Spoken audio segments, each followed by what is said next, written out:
Thank you, Chairman Granbery. Appreciate that. One of the things our organization is noted for is that we start every meeting with a prayer and a pledge. So I appreciate the honor of doing that for you guys today. So let us bow, please. Dear Heavenly Father, we're so thankful this another beautiful day, Heavenly Father, that we can do things in this meeting according to thy will. We ask a measure of grace for those that are sick and afflicted that might otherwise be here with us. It would be, and we ask that you heal them as only thou can. Watch over all the proceedings here today. May they be in accordance to thy will.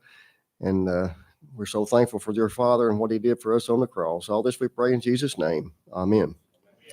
So when I say the pledge, I pledge allegiance to the flag of the United States of America and to the republic for which it stands, one nation, under God, indivisible, with liberty and justice for all.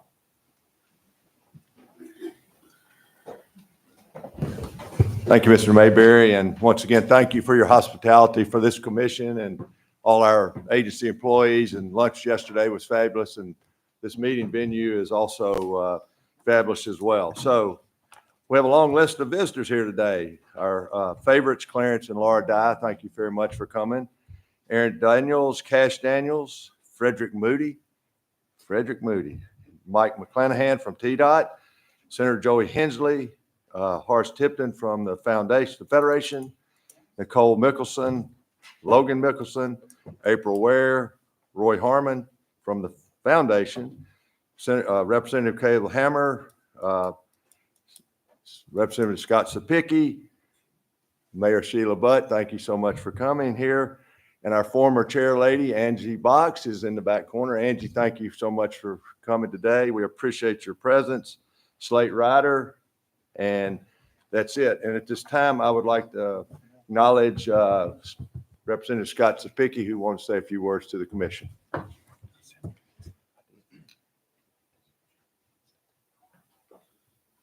My name is Scott Sapicki, State Representative from Murray County. You sit in the great district of 64 here in the state of Tennessee.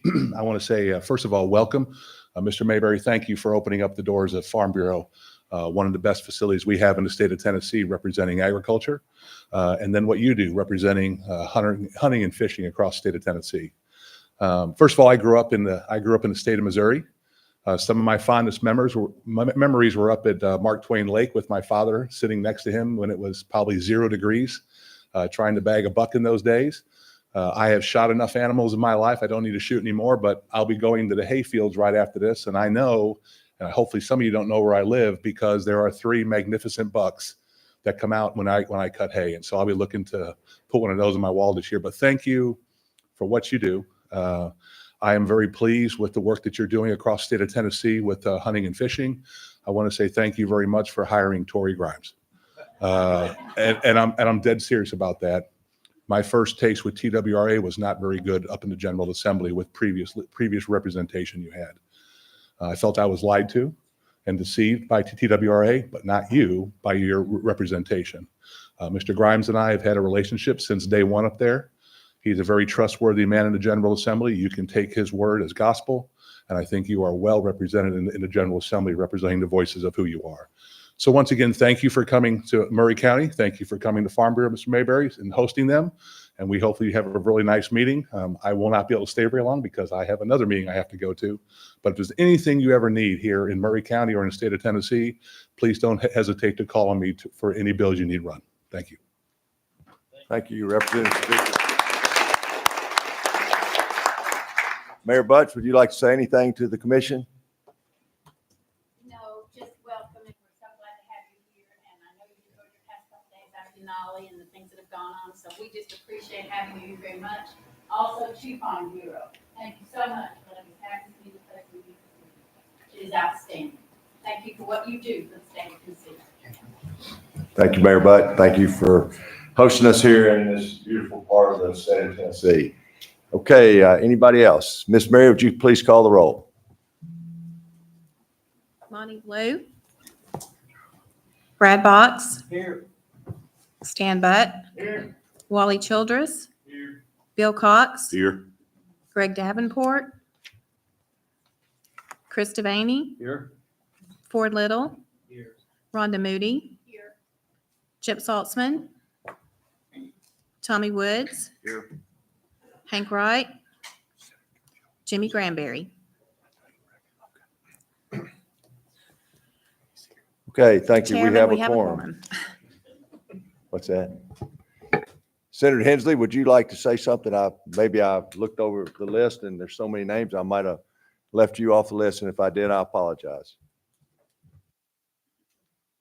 Well, thank you. I just add to what Scott and the mayor said, and I have the privilege to represent Murray County in the Senate and work with TWRA over the years, and appreciate what you've done, and certainly hated to see you lose Mike Bell, but I know he's gone on to other things, and certainly worked with Tory in the legislature, and just echo what Scott said. You'll have a great representative there, and look forward to working with you in the future. And thank you for what you do across the state with hunting and fishing. It's so important, especially in this area of the state. So, and welcome to Murray County.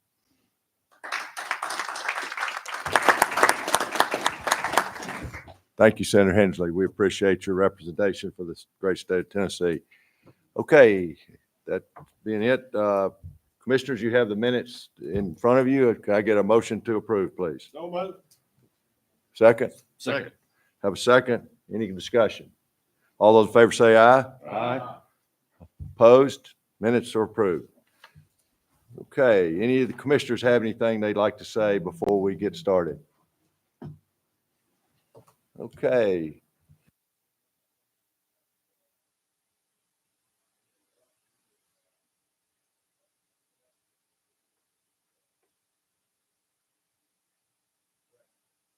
Director Maxton, okay. All right. Thank you, Mr. Chairman. Senator Henley, I agree. We are disappointed in Mike Bell. That sorry dog left us. We're already missing him, but we wish him the best. I bet he's watching today. So, Mike, we're going to get you back for that, but we're going to miss Mike. He's been a great one for us. Well, good morning, commissioners. I want to start by thanking the Tennessee Farm Bureau again. I know everybody's thanked them there, but they've been such great hosts to host us at their headquarters today. They provide us a great lunch. They're great partners for the agency, and we appreciate everything that they do to support conservation. They got great youth programs that support youth in the outdoors. Some of the greatest students, some of the greatest employees come out of the FFA and 4-H program, and they're big supporters of that, and also for shooting sports as well. And we've got a full agenda today. I want to thank the staff for all the time that went into preparing a slate of proclamations that you're going to be hearing later today, as well as countless hours that have gone into preparing the budget proposal. I want to thank Business Operations Deputy Frank Fiss and the Budget Chief Ken Targeting for everything that they've done to ensure that this process runs smoothly, and all the division chiefs who coordinated budget needs from the field and helped prepare the budget proposal that you're going to be voting on today. Our staff truly are outstanding. I know the commissioners agree with that, and thank you for how you thank them routinely. Today, we're going to be celebrating a law enforcement officer who has dedicated his life and career to serving Tennessee. He's got a big old cowboy hat on back there in the corner. Colonel Darren Ryder's retiring at the end of the month after 38 years of dedicated service. Ryder began his career with TWRA in 1985 as a seasonal aide for Lake Graham in Jackson, Tennessee. He was hired in 1986 as the Macon County Wildlife Officer and spent 14 years working in Macon, Davidson, and Cheatham counties as a wildlife officer. In 2000, he promoted to Wildlife Officer Supervisor position and was responsible for all statewide boating incident investigations. In 2005, he promoted to Assistant Chief of the Boating Division, and later in 2009, Darren was promoted to Chief of the Boating Division. In 2011, the agency went through a restructuring when the Boating Division and the Law Enforcement Divisions were combined, and Darren was named Colonel of the Boating and Law Enforcement Division. His leadership has touched the lives of countless officers who followed his advice and guidance, myself being one of those. He was instrumental in the creation of the Tennessee Wildlife Officer Training Academy, which has set several classes of officers up for successful careers because of the education, training, and example of excellence they receive while they're there. Darren set such an outstanding example that he even inspired his own son, which is back there in the pretty blue shirt, to follow in his footsteps. I imagine this is something that he would consider one of his greatest achievements. Not only did he pass along his passion for being a game warden, but his commitment to outreach and education. Both Darren and Slate had given many hours to outreach events at Buffalo Ridge and workshops across the state to teach youth, women, and members of the community the skills that they need for hunting, fishing, and outdoors. On top of all that, Colonel Ryder is also just a great man. He's a great guy with a sense of humor and personality that leaves everyone who meets him with a positive impression. Throughout his career, he has served in leadership positions with various state and national organizations, including serving as the Boating and Law Administrator for Tennessee, Chair of Vessel Identification, Registration, and Titling Committee, Chair of Awards Committee for the National Association of State Boating Law Administrators, Executive Secretary and Treasurer for the Law Enforcement Chiefs Council of the Southeastern Association of Fish and Wildlife Agencies, Southeast Regional Representative on the Executive Board of National Association of Conservation Law Enforcement Chiefs, Technical Review Team for Association of Fish and Wildlife Agencies, and Chair of the Academic Advisory Board for the Natural Resources Program for the University of Tennessee at Martin. Today, we want to recognize and honor Colonel Ryder for his legacy and commitment to this agency. Darren, we wish you the best in retirement. I'm going to say one more thing before we bring you forward. Darren loves everybody in this agency. He loves this agency. He's retired because he's aging out at 62. It's a mandatory requirement, but I can tell you he does not want to leave. He's touched many lives, and he loves everybody that he's touched. Darren, if you will come forward, we'd like to recognize you. Colonel, Lieutenant Colonel, if y'all come forward as well, we'd like to present. Mr. Chairman, we'd like you to come up with us as well, if you will.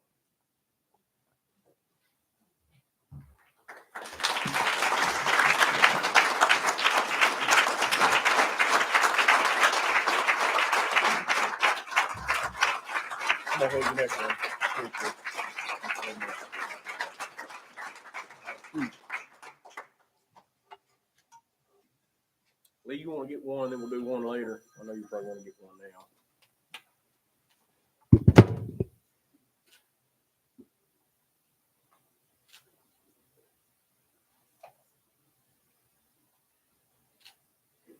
All right, we're going to get Slade in here later. I've asked the Colonel to share a few words with us today, so Colonel, I think you've got something. I just didn't want you to cry. I'm good. All right. If you don't mind, can I take the liberty for a couple minutes? Yes, absolutely. Wow, that's quite unexpected, quite undeserving. At least I'm alive, because generally you see those at a funeral.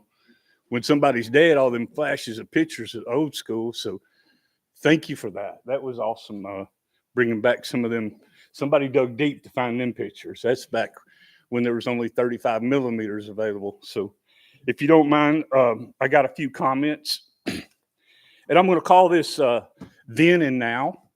And when I refer to then, that's 1986. So do the math.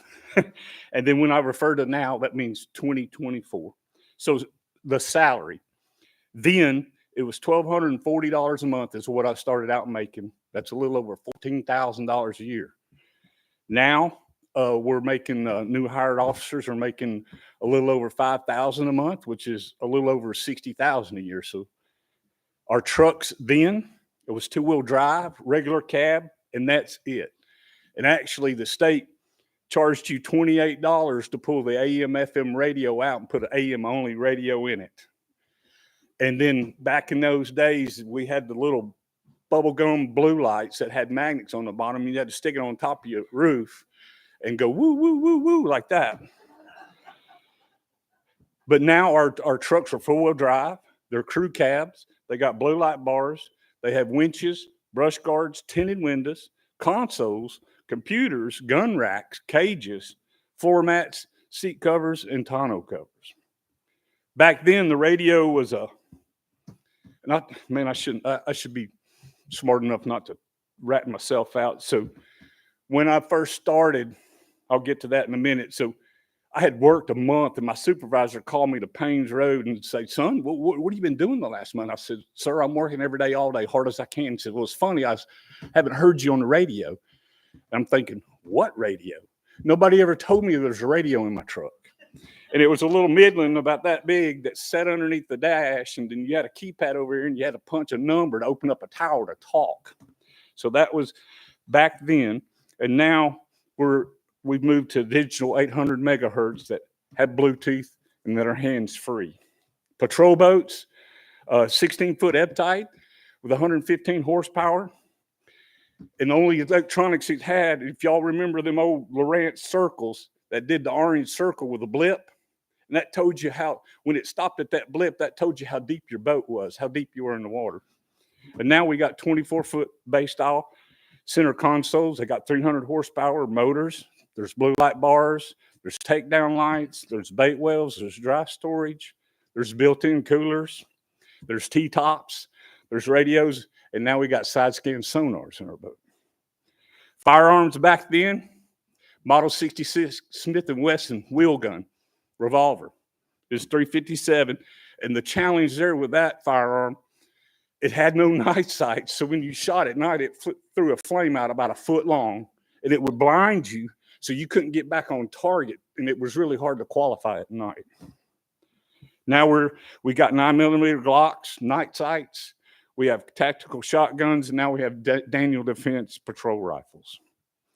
Back then, our flashlights, you either got one of these 2-foot long 5D cells, and you know what those was for, right? So we didn't have collapsible batons back then, so it served well as a baton. Or you used a little mini mag light with 2 AA batteries so you could sneak around at night. Now we got rechargeable LED lights that got 4,000 lumens and capable of flood lighting. Then body armor, absolutely nothing. Now we got soft body armor, we got armor plates, and then we also have our tactical carriers. Cell phones, computers, back then, absolutely zero.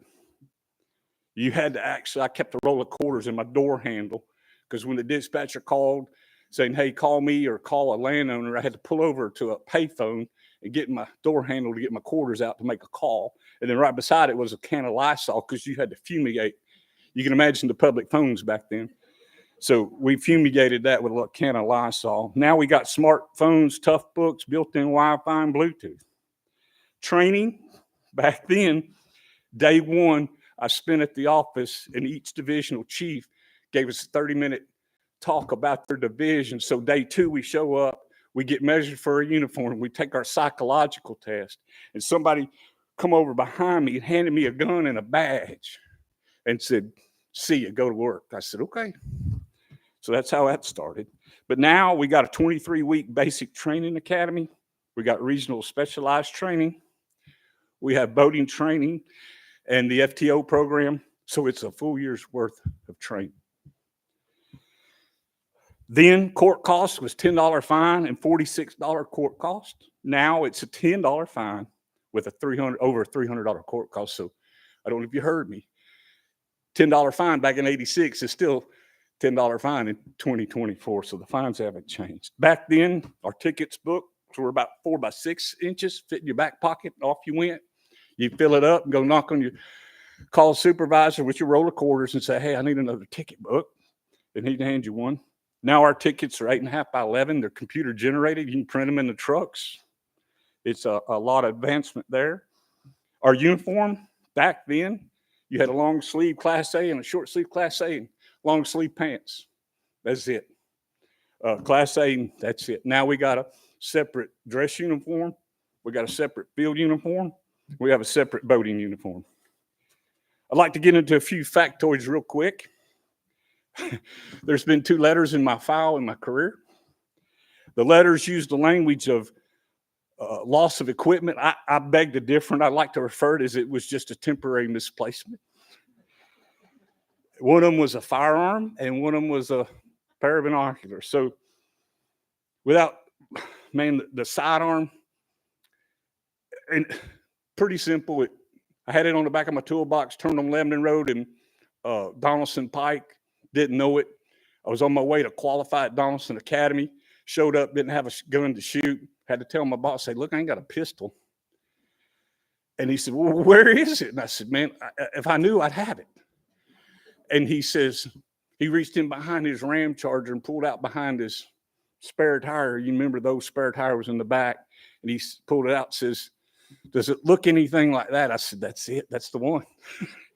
And what had happened, slid off my toolbox and landed in the middle of Donaldson Pike and Lebanon Road. But back in the day, we had that TWRA on the slide. So some nice gentleman found it in the middle of the road, called in and turned it in. I thought, I still owe that man supper to this day.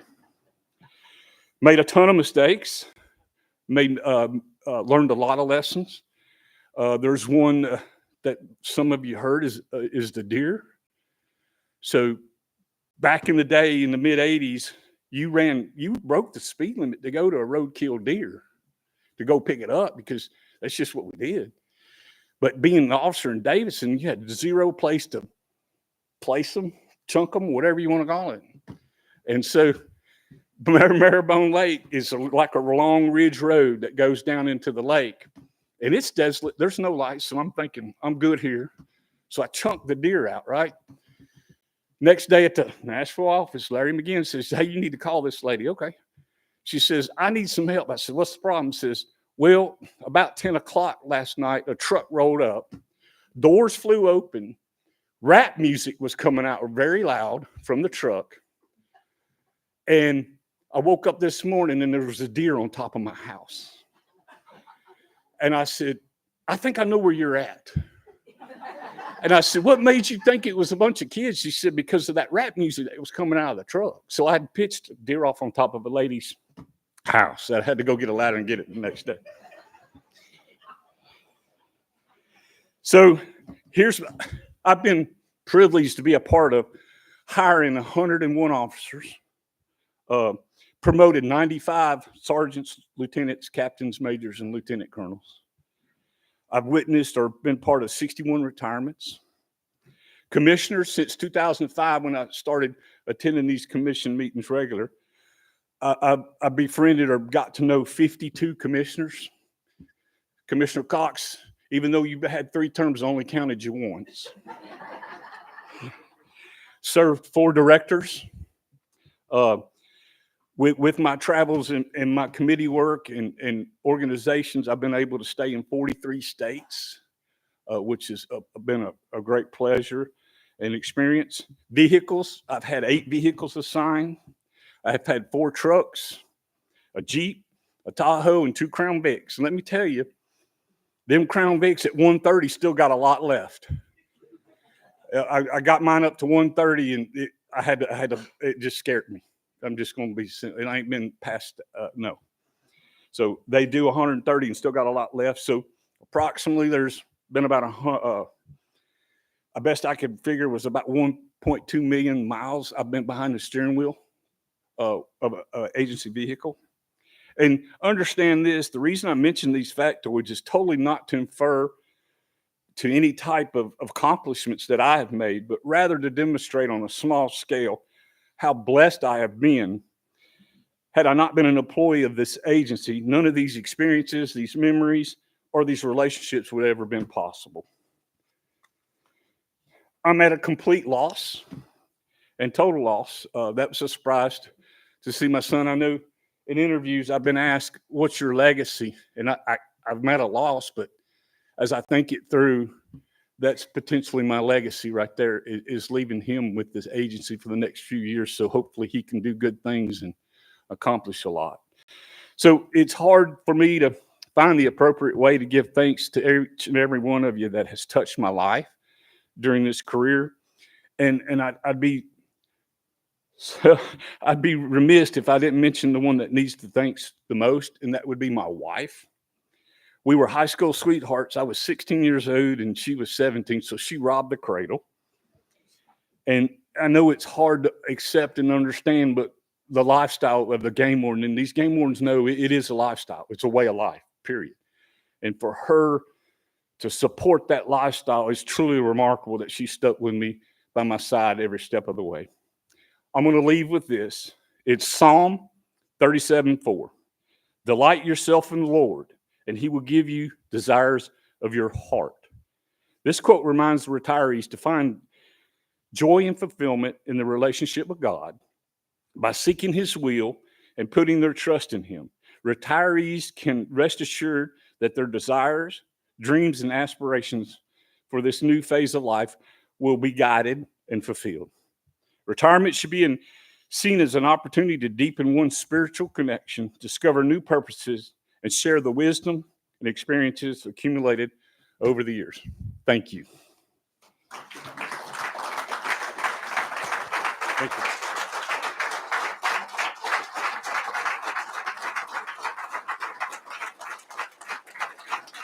We good?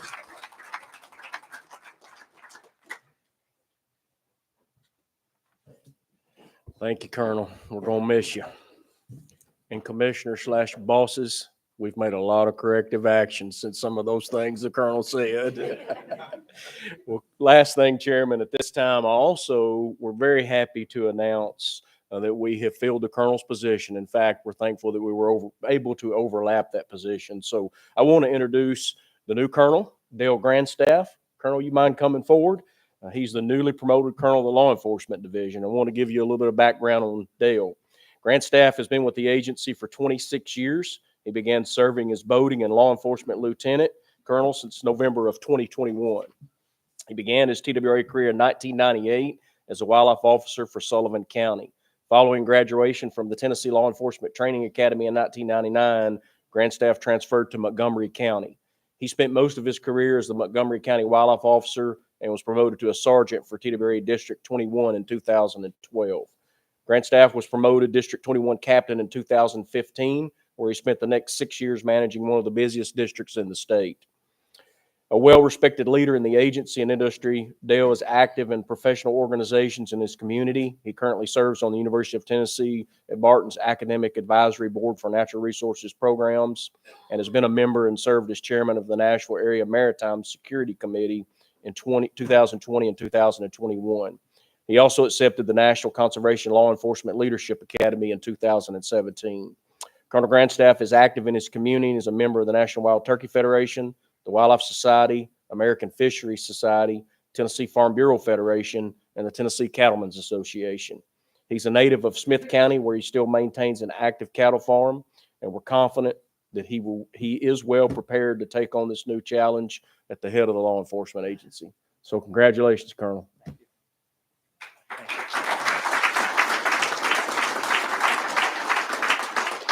Mr. Chairman, I'm going to turn it back over to you. Thank you, Director. Congratulations, Dale. And I know you got some awful big hats to fill with, shoes to fill with Darren retiring. Darren, very, very well said. I loved your report. You're always good with your talks and whatnot. And you never mentioned Kentucky basketball.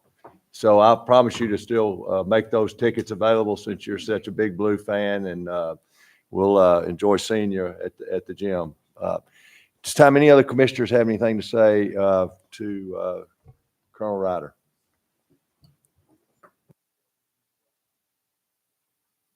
I'll just briefly tell Darren that it's been a pleasure. I think when you started, I was chairman of the commission, and it seems like yesterday, but you've always had a smile and I've done a good job, and you've just been a class guy, and we appreciate your service and being a friend. Thank you. Commissioner Butt. Well, if he was as nice to all the oncoming commissioners as he has been to me, then I'd congratulate you on that. But now I know I wore him out when I first got appointed to the commission on different things, and he never failed to give me an answer or follow up when he didn't have the answer. And he was always respectable, and I appreciate that, and appreciate the hard work and listening to all of the thens that you talked about. My first experience was with Jim Potts back in 1964. So I go back a whole lot farther than you do. But now, back then, I remember how it was. And as a matter of fact, I interviewed with the agency when I got out of college in 1900, none of your business. So it's been an experience. Thank you, Colonel. I appreciate the friendship and all that you've done for me. Anybody else? Okay, thank you again, Colonel Ryder, and we wish you all the happiness in your retirement, and don't be a stranger with that down at Buffalo Ridge. We really appreciate everything you've done for us over the years.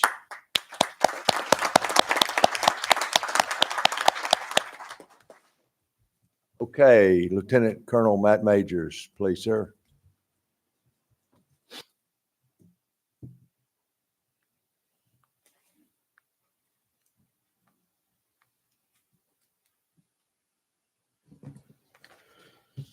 All right. Thank you, Commissioners. You know, it's always a great day when we get to honor the work of so many of the people that we hold dear to us. These officers, Colonel Ryder, we're a family, and they're all our friends. So when we get to honor one, it's certainly a special day. So this is a big honor for me as well. So it's my distinct honor to stand before you today as we gather to celebrate an individual who embodies dedication, professionalism, and an unwavering commitment to safety on the water. This award is more than just a recognition of outstanding service. It's a testament to the critical role our wildlife officers play to ensure the safety of Tennessee's beautiful waterways. The recipient of this award has demonstrated not only exceptional skills, remarkable leadership by example, and a profound dedication to his duties daily. With nearly 200 citations and warnings, he had almost 300 verbal warnings during that same time period, which shows he is very willing and capable of enforcing the law, but he is not heavy-handed at that. The 2023 honoree has truly set a standard of excellence around Old Hickory Lake. He is the person who is always available and takes great pride in his county assignment as wildlife officer for Sumner County. His work has not only made Old Hickory Lake safer, but has fostered a greater sense of trust and respect between the public and law enforcement on the water. Whether it's through his proactive community outreach, strong dedication to BUI enforcement, Officer Montana Michelson has made an impact. And so a side note here, I've watched Officer Michelson start with this agency as an intern with the Wear It program. And when he came on, I was like, man, I don't know if this boy's going to make anything. But like most things I do, I was wrong. I've seen him develop into interview for his dream job as a wildlife officer, and then grow into, one of the most kindest driven officers we have. So that's my public apology, Montana. Sorry. We must also recognize that behind every great officer is a supportive district leadership, and most importantly, the family that stands beside them. So at this time, I want to get Colonel Ryder, Lieutenant Eric Anderson to come up to help me present these awards. Captain Matt Bryan couldn't be here as well. Colonel Ryder, if you'll come as well. And Major Skelton, if you wouldn't mind coming up here as well.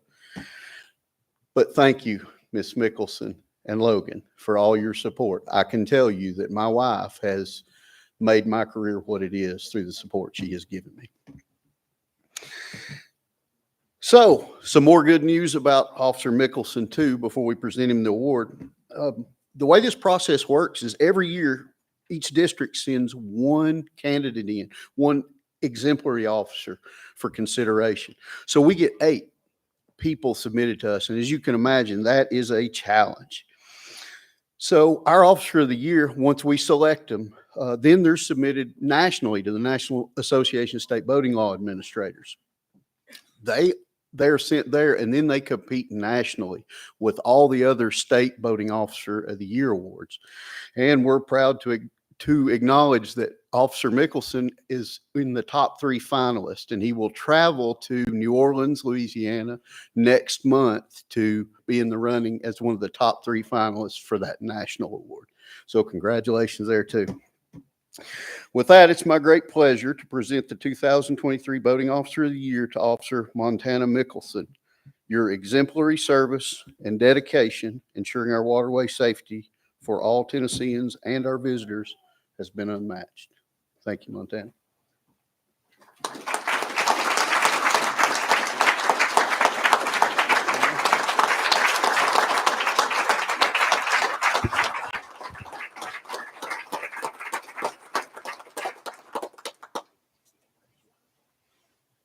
How about we bring the lady of the hour up? Come up here for a picture too. This is Montana's real success here.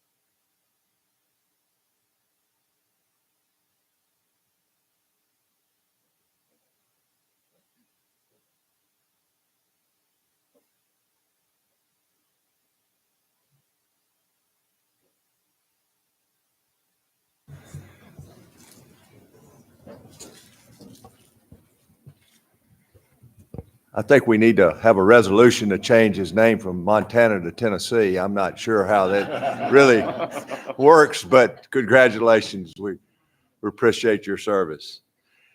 Miss Emily Buck to the podium, please.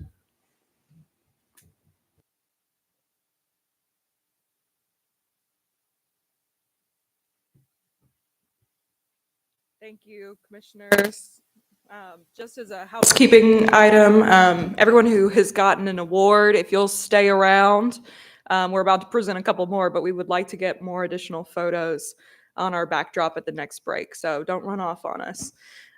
So next up, we have the exciting opportunity to highlight a young man who has done something truly exceptional. When I started, the director told me he wanted to recognize as an agency a member of the public each month who has gone above and beyond to serve our state and their community. And we've had the opportunity to do that with several young people and members of their community who are truly making a difference. And one of the things that I find most impressive about Mr. Cash Daniels is that his impact has not been limited just to his community, but it's been worldwide. And so I want to show you a video here. He had the opportunity to join our Wildcast podcast, where he got to share some of the work he's been doing. So I want to show you a little highlight. Out in nature. How did that passion spark in you? What was the thing that kind of got you started in that? I've always loved animals since I can remember. I've always loved going to the Tennessee Aquarium, any aquarium ever, being out fishing, just being out in nature. And one day I found a plastic straw on the beach, and that's when I really found conservation. That day sort of like sparked my interest in not just like more nature, but like changed my life forever. Yeah. So then I started 2 years ago putting these up, and so far I have 160 of these out now. I have them in, I think, 9 state parks, and I've collected 3,000 miles of fishing line. Wow, that's crazy. Let's talk about the bin here. It's made of plumbing PVC. It's a maybe 2 foot long tube, like to hold the fishing line, and an elbow piece so it doesn't get filled with water when it rains. There you go. Yeah. And also a screw on the bottom. And I also send all the fishing line to Berkeley Fishing, and they make fishing habitats out of it. So you just put it off a dock, and the fish can live there. So something that will be harming the environment is giving back to it. Certainly a very impressive young man who took an innovative idea for conservation and used it to build a solution for fishermen who, if they didn't collect their line, they were leaving it behind in the environment. So he's created a really great solution for fishermen to be able to enjoy fishing responsibly. At this time, I'd like to ask Chairman Granbery if he'd read from there or join us over here. We'd like to present Cash, if you'll join us as well, with a resolution of achievement.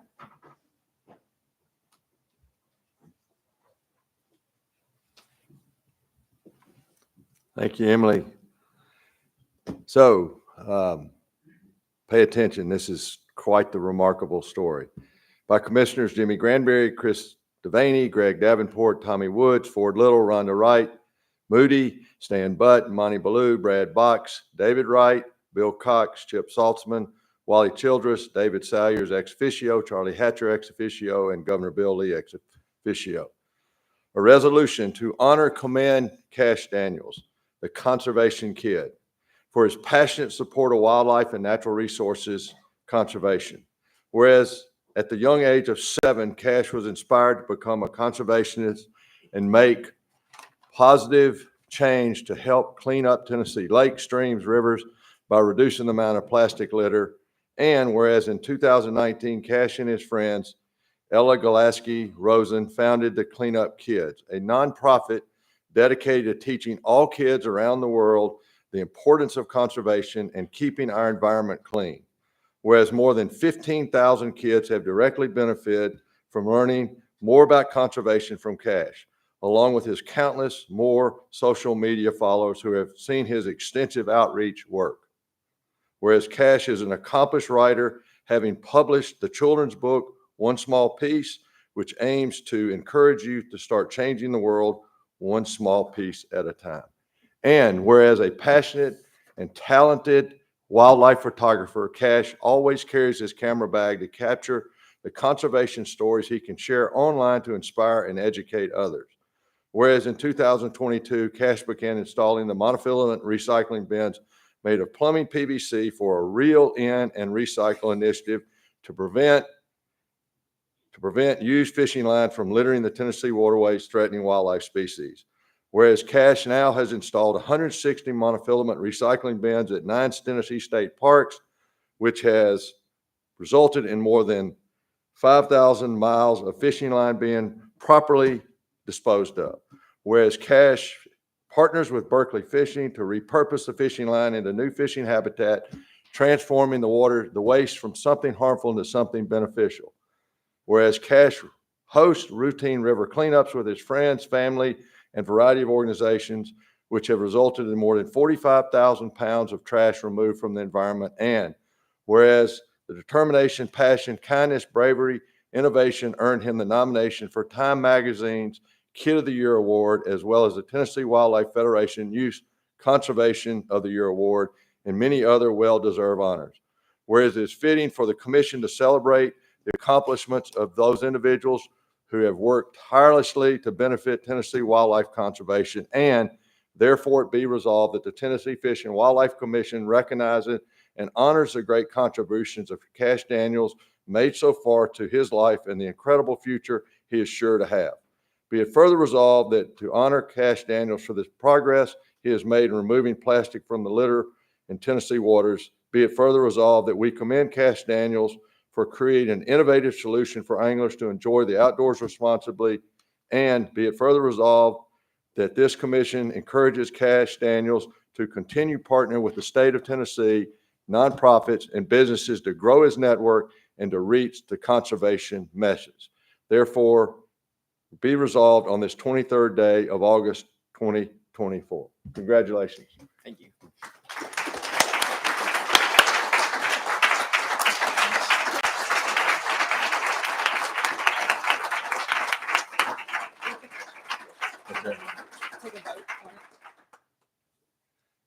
Okay, you've heard the motion. Could I get a second, please? Any discussion? All those in favor say aye. Aye. Opposed? Ayes have it. Thank you very much. Congratulations. Yeah. I just want to thank everyone here for honoring me. I've been doing this for over half my life now. I started when I was 7. I am now 15. And yeah, I really enjoy what I do. I really enjoy making a difference. I don't do it for these things. Hope you're having a great start to your Friday morning. And hope you're up with your favorite college team today with your t-shirt. If you have favorite college team t-shirt on, I want you to head on downstairs right now to the front steps in the front of the building. We're going to take a group picture with all those college apparel on. So again, if you have your college t-shirt on, head downstairs to the front of the building. We're going to take a group picture of the front steps. Have a great day. So you at least know we're not perfect. This public message brought to you by Farm Bureau and Eric Mayberry. As I was saying, I don't do what I do for the recognition. I mean, it's nice. It's a little inspiration to keep going, but I do it to make a difference. I do it to teach people about the beautiful world that God has given to us and that we need to protect.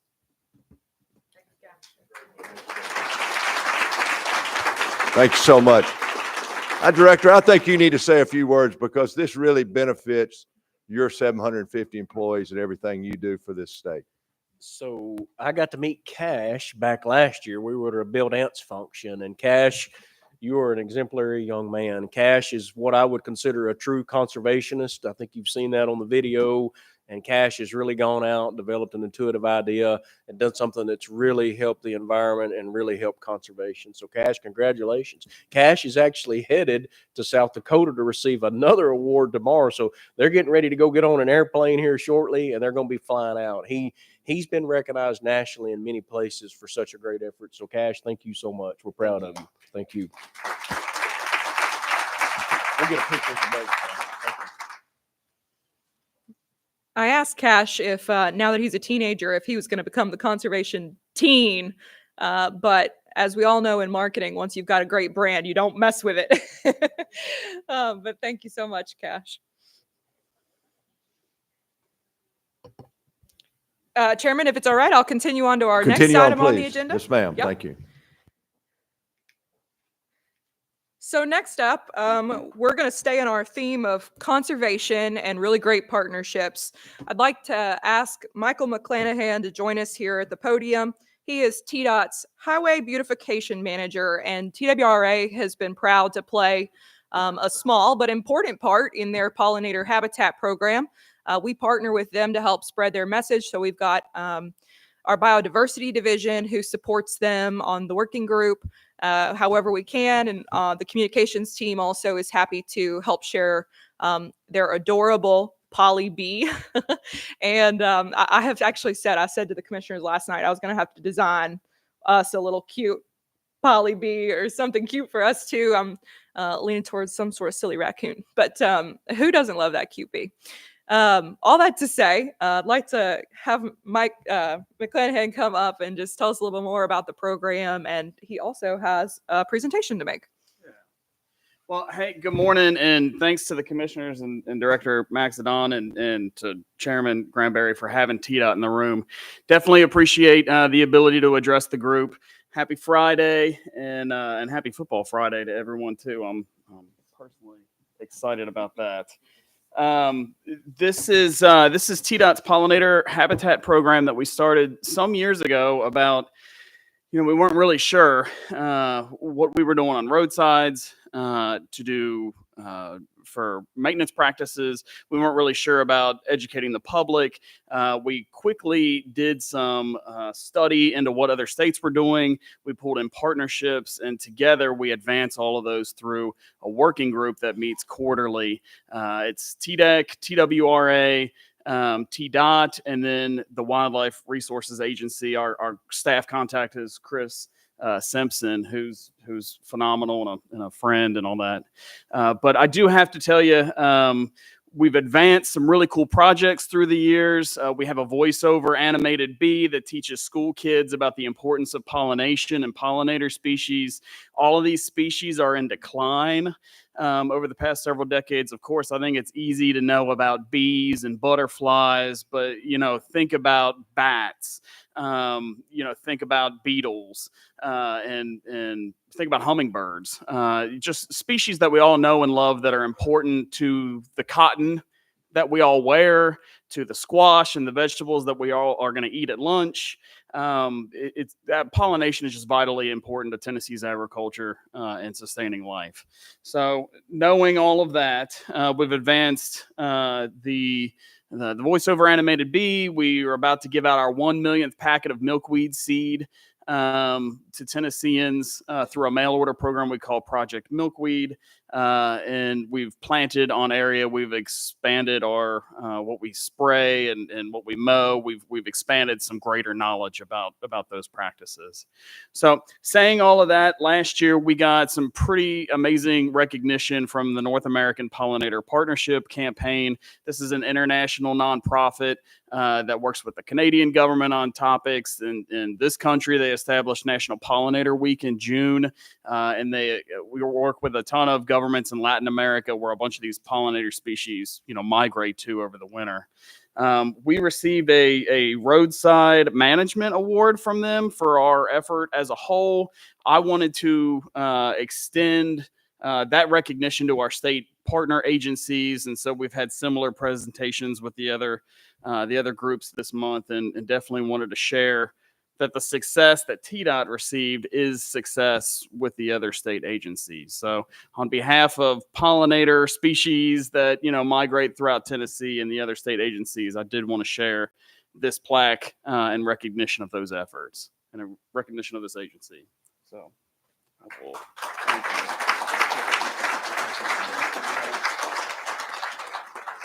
This is the least impressive thing I think that's been given out this morning, by the way. There's been some pretty cool presentations.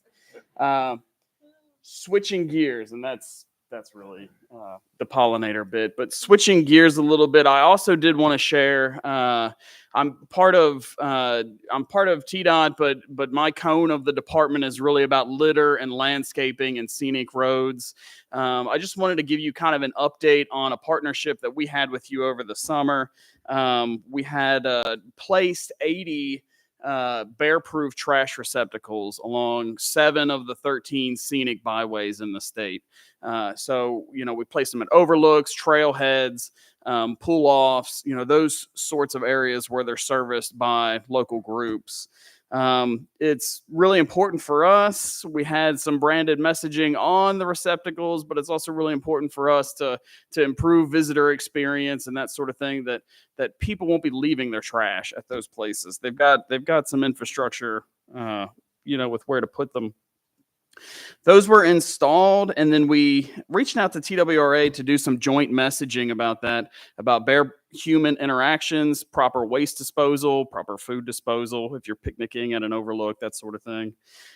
So in May 2024, we had TWRA's black bear support biologist down to the Sequatchie Valley. We met at an overlook over Dunlap and did some filming. We did some B-roll filming, some interviews, and released all of that on May 21st statewide through a news release that had that B-roll with Miss Janelle in it. We also did social media posts for a several-week period across the Nobody Trashes Tennessee social channels that were then echoed by my TDOT channels and TWRA's assets as well. Just real quickly, it's been really well received. We've had 79 individual news stories that has been written about this effort. Your agency included both in print, online, TV. For the Nobody Trashes Tennessee campaign, it was the #2 story of the year for us, behind No Trash November. As part of that, we also had an op-ed that went into the Tennessean with Chairman Granbery. Thank you for your participation on that, and I know that got coverage as well. We think that we've measured through social media, and the post average 6,582 views, the 577 engagements with the posts, and then video views had 61,255 video views. So it was definitely impactful. It definitely got the message out there. It definitely furthered that people, when they're visiting these scenic areas, need to dispose of trash correctly, limit bear-human interactions, that sort of thing, and then also furthered the secondary goal of state agency partnership and partnership between the Nobody Trashes Tennessee campaign and our scenic roads.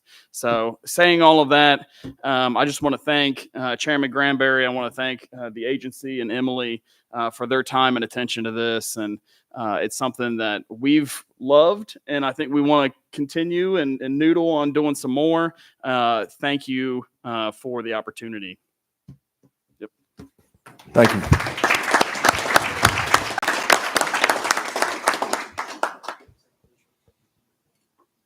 Thank you very much, Matt. And I really enjoyed the op-ed. And, you know, you don't know how many people read this stuff, but I got a number of texts early Sunday morning and one from the mayor of Nashville. So people do read this stuff, and they're interested in it, even though in Middle Tennessee it's not as impactful as it is in East Tennessee. And also, I want to just comment, Matt, that, you know, you're doing the pollinator stuff and you're doing the bear issues on the trash cans and the trash years past. But we really appreciate our partnership with TDOT, and we really look to expand on that partnership in a lot of other ways that the agency is working with TDOT on, and some bigger and better things for both agencies. And I think the governor really likes the fact that agencies are now working together to get things done. He's tried to break those bridges down, so people are now working together and making Tennessee better for everybody. So we appreciate TDOT, and we thank you for coming today.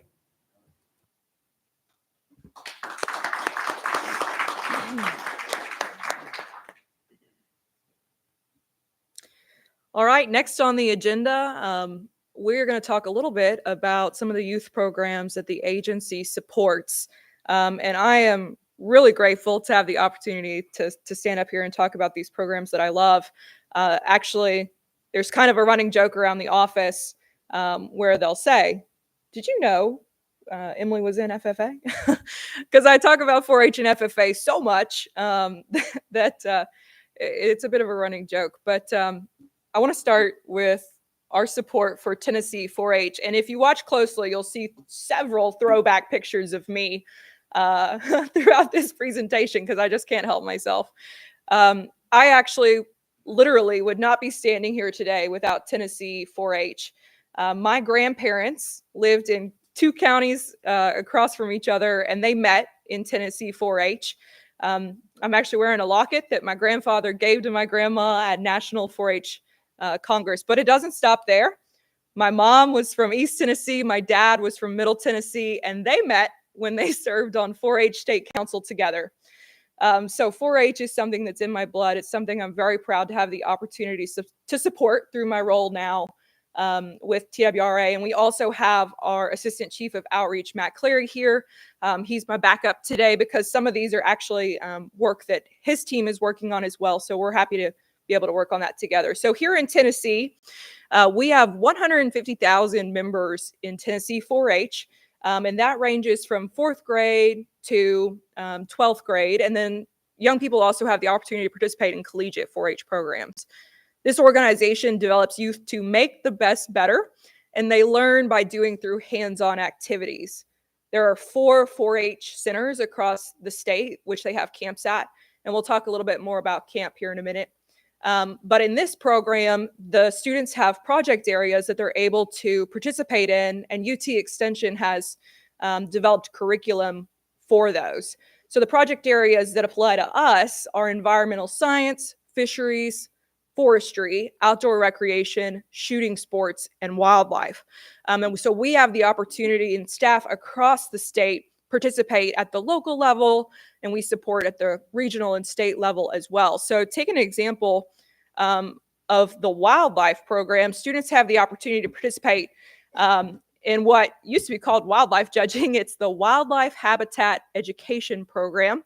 It was founded by UT Extension in 1978 and then was adopted nationally. That's a typo in the slide there, but in the 80s. And then FFA started participating in 2010. 4-H and FFA don't compete against each other, but they have 2 separate divisions. So this one also touches FFA students. But in this contest, the students learn about land, water, wildlife population management. And then, like all 4-H and FFA programs, the contests are designed to help develop life skills like decision-making, leadership, written and oral communication, and most importantly, networking. Because when these organizations that support and sponsor these events are in attendance, you have the opportunity to get to know some of the young people who are participating. We're really excited to be hosting the national contest here in 2025. So TWRA has been a sponsor of this event at the regional and state level for many years, and staff support that effort, especially the wildlife division, the outreach division. In 2025, we will be a lead sponsor of the national contest, and we'll help with some site location as well. That's not been nailed down, but we're looking forward to being able to support it. So one of the other largest elements that we support 4-H with is the 4-H Outdoor Recreation Grant. This is a 2-year grant administered through the Outreach Division that has kind of 4 main goals. So the first being to deliver the Tennessee Wild Child program. That picture off to the side is from Wild Child. I had the opportunity in my first 2 or 3 weeks with the agency to go to the Wild Child program being taught out in Jackson, which my West Tennessee communications coordinator, Amy, was helping put on. But I was there the day they were doing shooting sports. So the students had the opportunity to participate in a variety of different archery programs. They had also been out to a hatchery and had the opportunity to learn more about wildlife conservation as well. So some of this grant funding is designed to help expand that across the state and really just help support that as well. It's focused on outdoor recreation programs for youth ages 9 through 12, and it's taught during work hours. So it provides parents who might not otherwise send their kids to something like this an opportunity for some summer childcare, if you will. And we're happy to have them to teach 4-H opportunities and to learn more about youth in the outdoors. Next up, K through 12 education programs at Lone Oak Farms. Most of us have been out to Lone Oak. It's a beautiful property. But essentially, they're working to develop curriculum that are essentially field trips out to Lone Oaks. They provide hands-on, outdoor-oriented education experience for students. And they also support teachers' goals in teaching core STEM subjects. So one of the big appeals of this curriculum that Lone Oaks and UT Extension were helping put on is that they were tying it in with STEM goals, which drew in the teacher support. They're running about 5,000 students through that program a year. Next up, providing statewide leadership for 4-H shooting sports programs. Currently, about 3,500 4-H members participate in shooting sports through 4-H in 42 counties. As part of that shooting sports program, students complete the NRA, Hunter Education course, or in person. A lot of 4-H members complete the in-person, but that ensures that in addition to learning how to shoot responsibly, they're being safe, learning safe handling techniques, and they've also had that introduction to hunting education that might help them take the next step into being in the outdoors. And then finally, I mentioned camp. Providing hunting, shooting sports, and outdoor recreation programs at 4-H camps. About 5,000 4th through 8th grade students participate in 4-H summer camps at the 4 4-H camps across the state. And at camp, they have the opportunity to participate in shooting sports, hunter education, outdoor recreation programs, and much more. The different camps have slightly different opportunities, but 4-H says that these outdoor opportunities are some of the most popular at camp. And again, we have local staff who have supported these throughout the year. However, the camp has asked them to support it. Speaking of 4-H camp, the agency was also a table sponsor this year at the 4-H State Fair Picnic. This fundraiser supports scholarships to send those young people to camp. This year, the picnic raised enough money to send 200 kiddos to camp. So this was the 3rd year that 4-H held this fundraiser, and there was a 4th or 5th grader who stood up and spoke at this, and she specifically mentioned the outdoor recreation opportunities that she had at camp. And so it's easy to see how these experiences influence young people to continue staying involved throughout their years. Switching gears to Tennessee FFA. So 4-H is an extracurricular program. Tennessee FFA is an intracurricular program, which simply means it's taught in the schools, and then the students also have opportunities to participate in events and activities outside of school as well. So in Tennessee FFA, we have 32,000 members in 246 chapters. This organization works to develop premier leadership, personal growth, and career success through agricultural education. So these historically have been high school age members, but more and more FFA is expanding into 8th grade and middle school programs. I currently serve on the Department of Education CTE Curriculum Advisory Board. So we have the opportunity to review the curriculum that's taught in these classes routinely and see how we can update and improve. And they've done a very exceptional job of including industry members in this process to be sure that the FFA and ag natural resources curriculum in the school stays up to date. In this program, instead of project areas, the members have the opportunity to participate in career development events, which are contests, but they call them career development events. So in our realm, they have the environmental and natural resources CDE and the forestry CDE. And then the students participate in supervised agricultural experiences. And those are unique because they can essentially be anything if the student can tie it back to ag, natural resources, leadership, ag education, for example. So I wanted to give you an example of one really outstanding FFA member who won the state proficiency in environmental and natural resources. His name is Aiden Wenzer. He just graduated from Green Hill High School, which is a newer high school in Wilson County. And he's a TWRA hopeful. He wants to come work for us one day, and his experiences in FFA have contributed to that. He also had the opportunity to join our Wildcast crew for a show. So here is a little clip from his episode. Arm monster, basically. So The arm monster. Yeah. Okay, there's your brand name right there. yeah, I could make a brand like that. But mainly what I was trying to do was recreate a brush pile on the bottom of the ground in the water. Mm-hmm. So I just looked at some trees. Have this great thing called a live scope. Oh, So yeah. I'm able to actually like look under the water very well. And I looked at some of the things that fish were staying around. So I prioritized overhang over the fish and also a little bit of cover for them to swim inside of for the nesting purposes. Right. Yeah. So it's not in that clip, but in his Wildcast episode, he also talked about doing all of the research needed to make sure that the PVC he was using was environmentally sustainable, that it wouldn't leach into the water. And he talked more about just his goals and aspirations to continue being involved in the wildlife world. So he's a really great example of how young people can be hands-on in our field. Now, sometimes FFA students do their SAEs on their own, and other times there's an SAE program at the school that they're able to participate in. And this really is helpful for students who don't come from a farm. They don't come from a rural area. Maybe they live in the city, or they just don't have space at home for livestock like I had, or a big garden, or a whole yard full of one-armed monsters like Aiden had. Was what he was calling his fish habitats. But I wanted to highlight actually a project that Commissioner Moody and her husband helped found.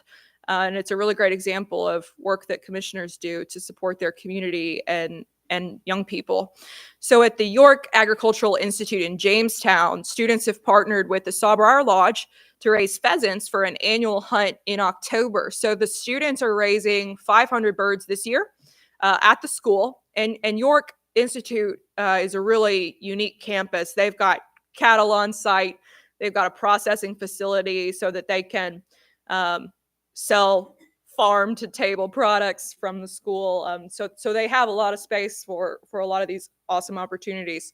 So they're raising 500 birds in 2024, and it gives the students an opportunity to experience an alternative ag product, learn about conservation, and see the hospitality side of the hunting business, which Commissioner Moody certainly excels at Sawbriar.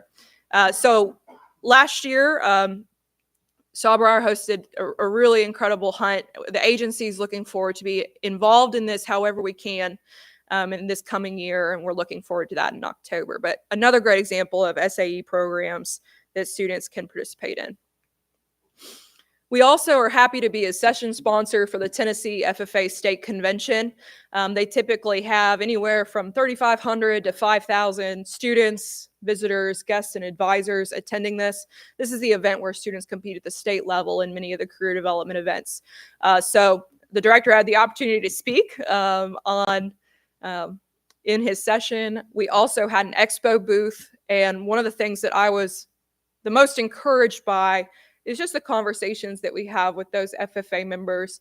Truly are outstanding. They're thinking about their careers. They're thinking about ways that they can be involved in their community.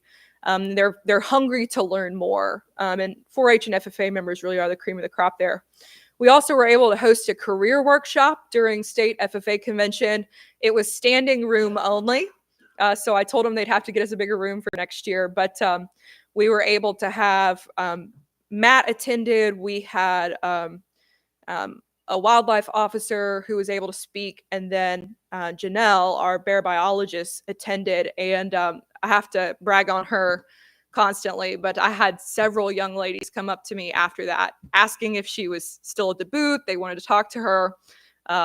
One young lady said, "I want to be just like her when I grow up." So we're really blessed with some really incredible staff members who represent this agency very well and inspire young people through their work that they do.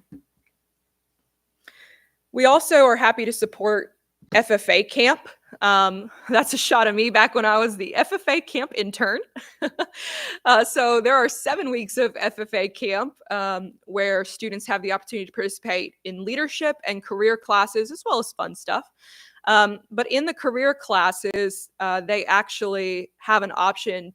Wildlife and conservation is one of those topic areas. And we've been happy to partner with the Tennessee Wildlife Federation. Jeb Beasley does a fantastic job of supporting that class at FFA camp. And his fabulous wife, Victoria, was an FFA state officer. So they've got great connections to the organization as well. And the agency is happy to support the Hunting and Fishing Academy.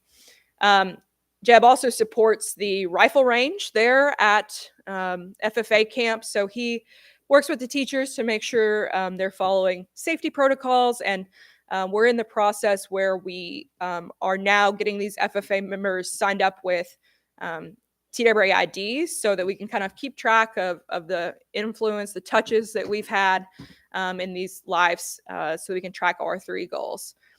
We also this year expanded our support of the archery range. So we provided additional archery gear through our NASP program, and as well as staff support when available to help show the teachers how to help run that archery range and support the students learning to shoot.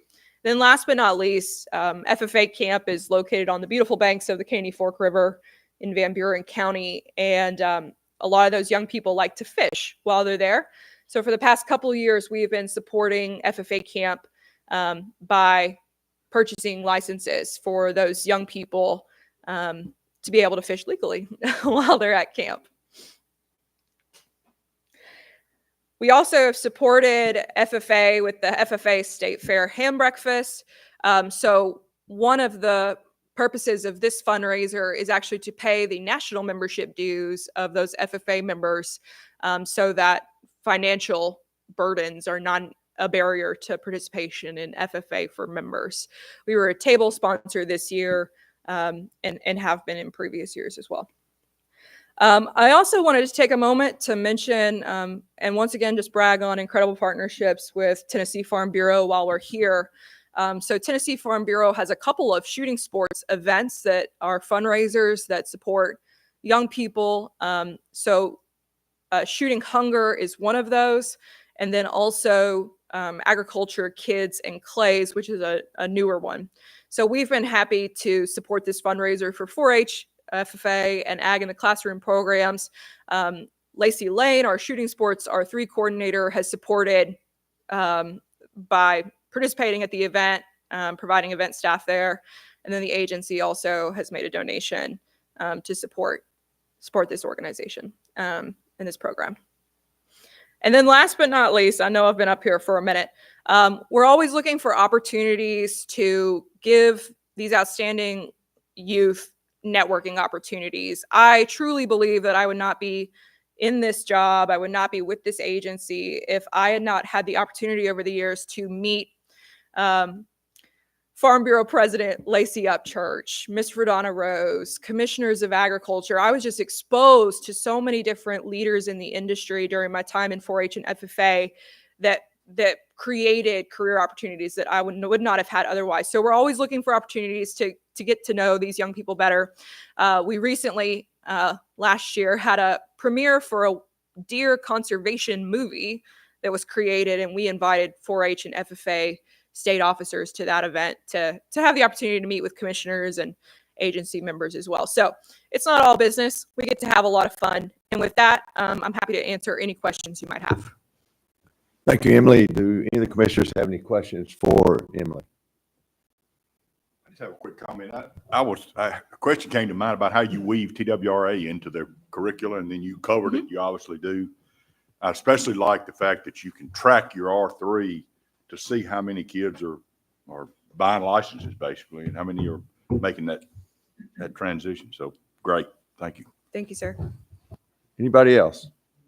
Well, Emily, thank you. And I think that we've talked about it a lot, but you continue to lead us in our communication and outreach and making everybody aware of what this great agency does and our partnerships. And it's very well received by all of us to keep us informed of all the different opportunities. We're going to take a quick 15-minute break, but before Cash gets away, because I know he's got a plane to catch and I don't want to have to be in between you and the airport, we're going to take a 15-minute break, take some pictures, but I'd like to invite all the commissioners to take a photo op with Cash before he leaves, because I think this is the future of our state and license sales and everything we do, and the youth is so important, and I think every one of the commissioners should be in this picture along with Director Maxidon. Thank you. 15-minute break. Thank you.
All right, welcome back. We'll try to run through the last part of the minutes, meeting, quick as possible. At this time, I'd like to call Lieutenant Colonel Matt Majors to the podium, please.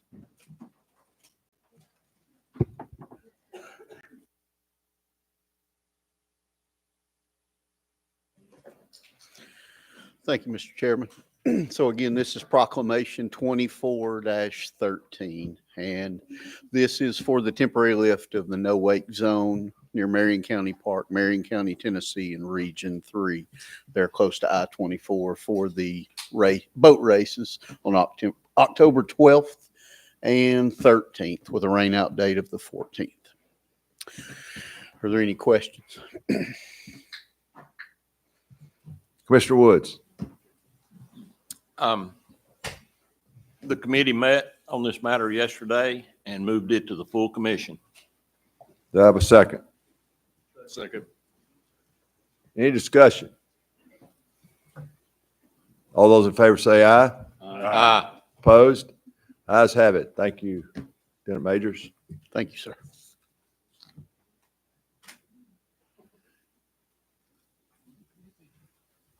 Call Wally Akins to the podium, please.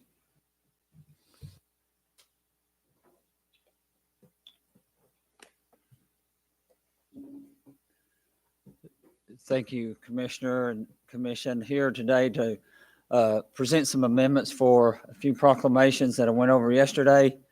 Listed on the slides are Oak Ridge, the Gatlinburg feeding, WMA proclamation, and also the Fur Bear proclamation. First, Oak Ridge WMA proclamation 2414. We wanted to amend this to better reflect the availability of hunting lands where we've lost some hunting acres due to expansions and development. So we recommend the passage of proclamation 2414, Oak Ridge Wildlife Management Area. Commissioner Box. Chairman, the Wildlife Committee met yesterday and approved this proclamation, and so I would move it at this time for passage. Second. Motion and a second. Any discussion? All those in favor say aye. Aye. Opposed? Ayes have it. Thank you. Next, proclamation 2415, the prohibiting the feeding of black bears in Gatlinburg. This was established back in the year 2000. We felt we needed to amend this proclamation to renew the commitment from the agency to enforce this proclamation. It does clarify the intention to prohibit the feeding or leaving food or garbage unsecured, as well as the unintentional feeding of bears after notice is given. The agency recommends passage of proclamation 2415, prohibiting the feeding of black bears in Gatlinburg. Commissioner Box.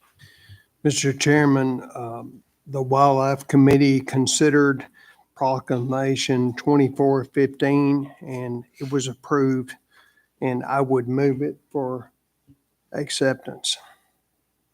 Second. Second by Commissioner Cox. Any discussion? Seeing none, all those in favor say aye. Aye. Opposed? Ayes have it. Thank you. Our proclamation 2416 is the Wildlife Management Area Refuge and Public Hunting Area Seasons and Bag Limits. I made a presentation yesterday to include 4 WMAs with small changes or amendments. I would like to note that this morning I would like to present a few more other clarifications for Oak Ridge WMA that I'll refer to just in a minute. First is Happy Hollow. There was no recommended changes for this season. It's just to adjust the verbiage for that WMA that was generic language for the deer hunting seasons there. The current language is three one-day hunts beginning on the 3rd Saturday of November and running for 3 consecutive days. That generic language did not apply or was not valid when the month of November has 5 Saturdays. So the recommendation to amend that language to include 3 hunts, three-day hunts beginning on the Saturday before Thanksgiving and run for 3 consecutive days. The Bridgestone Firestone Centennial Wilderness, we have a new quail quota hunt on that area. Based on recommendations of our legal counsel, we felt we needed to add some language to this proclamation to make sure the hunting party does not expand beyond 3 individuals. So we have 4 one-day hunts in December and January. They can bring 2 additional hunters for a maximum party size of 3. We would recommend amending that language to add the language party may not exceed 2 use. On Catoosa WMA, the Catoosa turkey season opens the Saturday after the youth hunt for 4 consecutive weeks. This was the exact language we presented back in April. The youth hunt on Catoosa, I will remind the commission, begins the same weekend as the statewide turkey season. So the regular turkey hunt on Catoosa begins the Saturday afterwards. And with the current language, it states that 1 hunt from the Saturday after the opening day of the statewide spring turkey season until the 4th Sunday of the statewide spring turkey season. With that language, the season would only be 2.5 weeks. So to ensure a 4-week season, we recommend to change that language to remain open for 4 weeks, ending after Sunday. And that would be the hunt starting the Saturday after the opening day of the spring turkey season. This is a change from yesterday, the Oak Ridge deer quota hunts. We want to bring to your attention the current language. We have 3 hunts the first 2 weekends, Saturday and Sunday, first 2 weekends in November, and then the second weekend of December. For the shotgun muzzleloader hunt, we did not provide, we had the bag limit there of 3 deer, antlerless only. We did not provide for the hunts that have the bag limit, slightly different, of 3 deer, no more than 1 antlered. So that's the only change there. It's not or taking away any hunts. It's just to make sure we have the proper language to recognize the hunts with different bag limits. Likewise, for the archery hunts, similar situation where we have the language there currently that provides for these same hunts in a different zone, but they're archery only, for 3 deer, no more than 1 antlered. We would like to add the same language to provide for the different bag limits of 3 deer, antlerless only in the archery zone. So same hunts, just different bag limits. On the North Cherokee, the open archery season is the first Saturday in October and runs concurrent with the statewide season. This was the language we brought to the commission back in April that was passed. The current language in the proclamation states the same as statewide season for the bear archery hunt on North Cherokee. It should be recommended to amend to clarify the language opens on the first Saturday of October and then runs same as the bear hunt zone 1, which does add 4 hunting days to the previous year's season there at North Cherokee. With that, the agency recommends passage of Proclamation 2416, WMA's refuge and public hunting area seasons and bag limits. Okay, thank you, Wally. Commissioners, this was amended, as Wally noted, that after the Wildlife Committee took it up. So this will come before the full commission as amended for a vote. So you've heard the recommendation of Proclamation 2416 as amended. And do I have a motion for approval? Moved by Commissioner Box, second by Commissioner Butt. Is there any discussion on any of the amendments or any of the things we discussed? Have a motion, a second. Seeing none, all those in favor say aye. Aye. Opposed? Ayes have it. Thank you. Next, we have the statewide fur bear hunting and trapping season and bag limit proclamation 2417. This would be concerning our new coyote nighttime coyote and bobcat hunting season. The current language has the hunting season starting at 30 minutes before sunset to 30 minutes before sunset. This is obviously incorrect, so that does provide for a 24-hour hunting season. So to correct that, we would like to recommend changing that one word in that phrase, nighttime hunting hours are 30 minutes after sunset to 30 minutes before sunrise.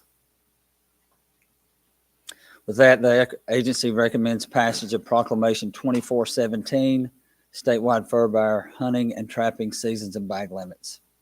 Commissioner Box. Chairman, the committee considered and approved 2417, and I would move it at this time. Second. Second. Second by Commissioner Davenport. Any discussion? All those in favor say aye. Aye. Opposed? Ayes have it. Thank you, Wally. We appreciate it.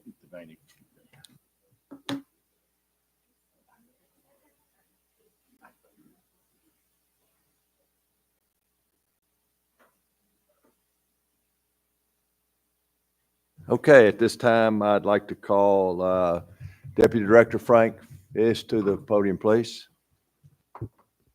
All right, thank you, Commissioner. I have to present, I can show the FY 25 and 26 budgets just for reference. There's FY 25 with the carry forwards. We already have an FY 25 budget. This is it with the carry forwards and expansions.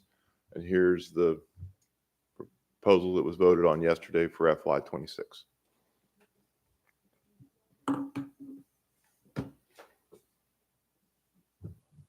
Mr. Cox.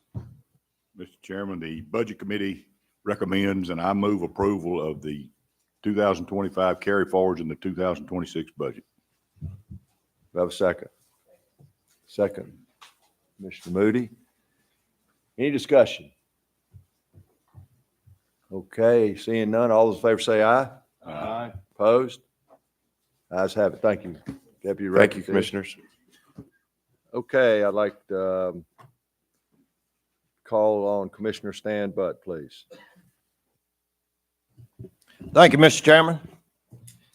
I'd like to recognize two important people that have communicated and worked tirelessly with the Audit Committee, Deputy Director Frank Fiss and our new Internal Audit Director, Rod Wright.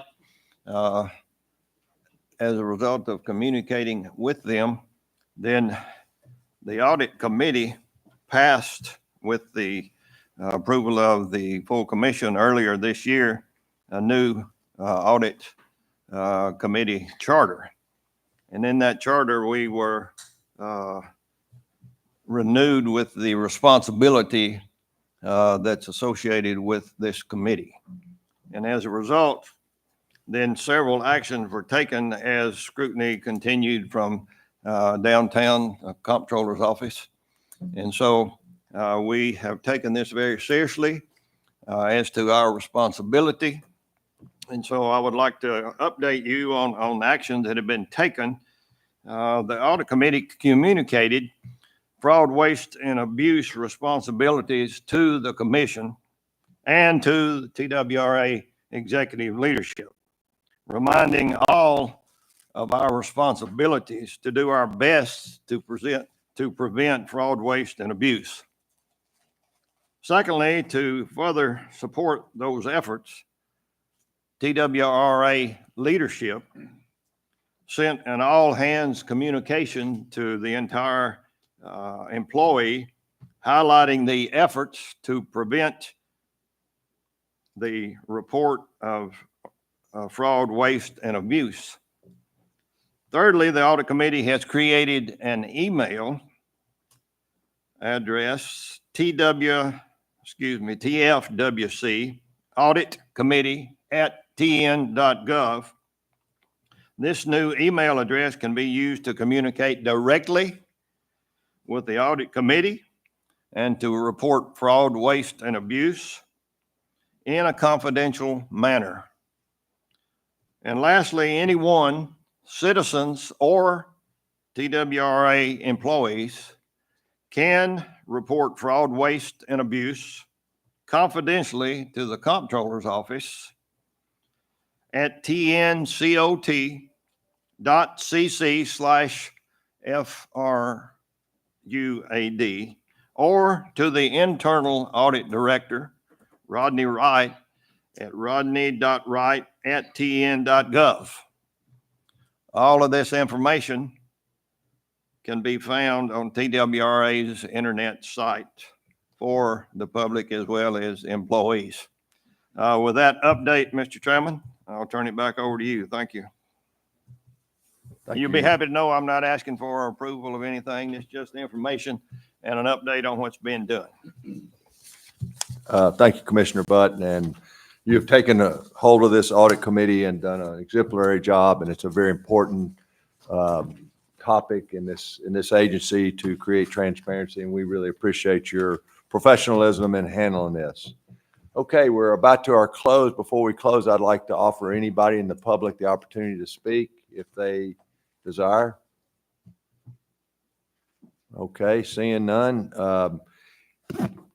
Couple of thank yous. Thank you, Mary and Betsy, for all your hard work and herding all us cats. I told Mary last week that she was an air traffic controller and trying to keep up with all of us and get us all in the proper landing spot. And she does a pretty good job at it, even though it's pretty difficult. We appreciate it.